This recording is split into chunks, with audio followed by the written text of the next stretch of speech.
Hi, beloveds. It's Angelina Marie, and I wanted to share an experience that I had, a near death experience that I had just real recently, just a few days ago.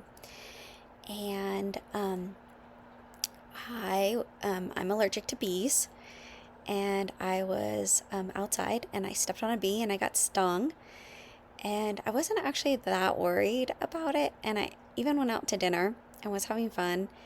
And all of a sudden, my foot started to swell. And so I rushed home to try and take some Benadryl. And I was fumbling trying to open the Benadryl little containers because they come in like those little wrappers. And it's really hard to open. And I could feel my chest getting tighter. And all of a sudden, I heard Anubis tell me that I was in trouble and then I needed to call 911 immediately. And so I called 911, and as I was waiting for the ambulance and the paramedics to come, I lay down, and on my bookshelf there was the most beautiful bouquet of sunflowers. And so as I lay there, I was looking at the sunflowers, and I was like, at least I have these beautiful sunflowers to look at while I'm waiting. And my vision started to get blurry, but I could still see the yellow of the sunflowers, and I just kind of waited there. And the paramedics came and they gave me medication, and I was totally fine. I did go to the emergency room for a little bit and came home, and then I had the most amazing dream. And so I dreamt, and I went to the underworld, and I met Anubis. And Anubis told me that that I had come to the underworld, that I had had that experience with the bees, and I had come to the underworld to allow parts of myself to die.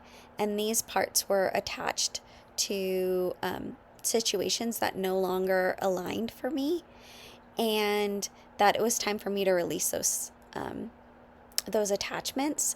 And because the attachments didn't want to let me go, that those parts had to die. And when those parts of me died, that would release the attachment on the other side. And so it went through several of those attachments of what was going to be released.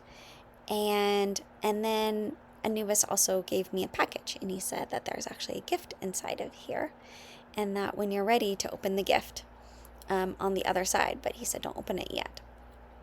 And so when I woke up the next morning, I was surprised, and since that day, I felt very different. I feel unbothered by things that normally would upset me. I realized that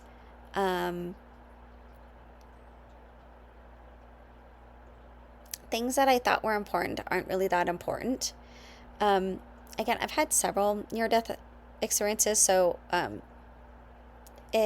each one's like a little bit different, and I feel like there's a part of me that goes back, like to learn certain lessons or to bring certain things back, like this point. Now I don't know what's in that gift yet because I haven't opened it yet. I can definitely share more when that time comes. I have some suspicions, but I don't know for sure. If you have any near-death experiences that you want to share and how that affected you, I'd love to hear about them. And if you're interested, I can tell you about each near-death that I've had and what are the gifts that I brought back after that, and how, at least for me, having like near-death experiences actually helped me live better or more fully. Like, it's like, I think as humans, we hold on to so many things that aren't that important, that when we realize that like this is the end of our life, that we let go of the things that are kind of not that important. So in a lot of ways, it's been a big blessing for me, and I'm grateful for these experiences. And most of them I would do again. To be honest, I would do most of them again. So again, I would love to hear about your near-death experiences if you want to put them below. And if you have any comments, other things that you would like to share with me, I'd love to hear it. And I hope that you have a wonderful day.